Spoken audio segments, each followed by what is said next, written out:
dengan skema tahun 2021 ini berarti satuan biaya BOS ini berbeda per kabupaten kotanya. Begitu katanya Mas, silakan.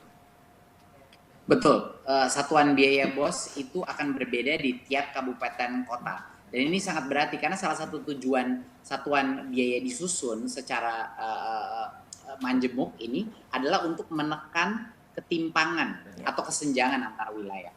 Yang tadinya itu sangat tidak adil bagi wilayah-wilayah di mana biaya konstruksi, biaya beli barang itu jauh lebih mahal, dia malah lebih dirugikan lagi. Padahal tingkat sosioekonomi di daerah-daerah itu sudah biasa relatif lebih rendah dari daerah lain.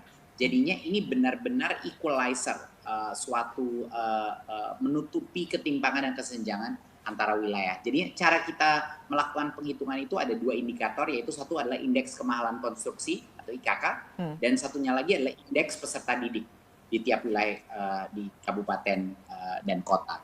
Gitu. Wilayah dengan IKK yang tinggi dan IPD yang rendah, maka satuan biaya di wilayah tersebut dengan kenaikan satuan biaya yang tinggi. Gitu. Wilayah dengan IKK yang sedang dan IPD yang sedang, maka satuan biaya di wilayah tersebut dengan kenaikan satuan biaya yang sedang. Gitu.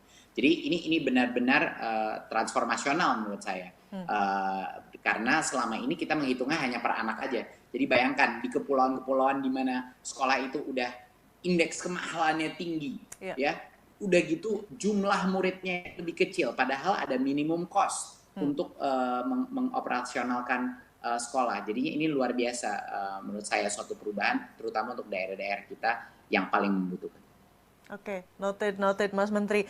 Berikutnya juga apakah ini kebijakan BOS 2021 juga berlaku untuk BOP PAUD dan BOP kesetaraan? Ya. Kebijakan yang kami rancang ini merupakan upaya mewujudkan sinergitas ya, peran pemerintah pusat dan pemerintah daerah dalam penyelenggaraan pendidikan.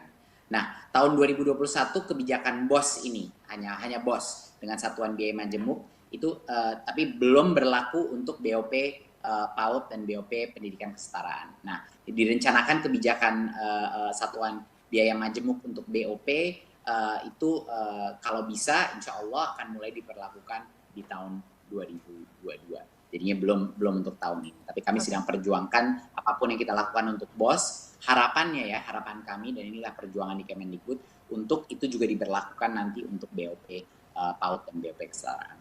Oke, well noted Mas Menteri, terima kasih. Dua pertanyaan terlebih dahulu. Dan sekarang juga ada pertanyaan tentunya kepada Pak Jumeri. Pak Jumeri? Ya, siapa? Oke, baik. Pak Jumeri sudah mendengar ya, mendengar suara saya, baik.